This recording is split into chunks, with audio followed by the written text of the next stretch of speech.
Como sempre, em janeiro eu faço a troca dos livros e este ano eu gostei bastante porque eu encontrei 2 que estavam na minha lista. Então, começando, encontrei o Hibisco Roxo, da Chimamanda, da Nigéria. Encontrei um livro que também há bastante tempo estava na minha lista, da Indiana Arundhati Roy, Deus das Pequenas Coisas. Do Kazuo Ishiguro não era este, mas eu vou fazer a releitura do Gigante Enterrado, um livro que eu li há muito tempo e eu fiquei apaixonada por ele. Depois um outro que é o Tal da Música, não sei se esse livro me escolheu e eu quero conferir. Um de psicologia junguiana, que eu gosto bastante, encontrei este.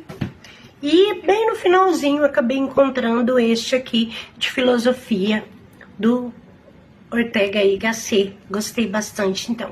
São esses os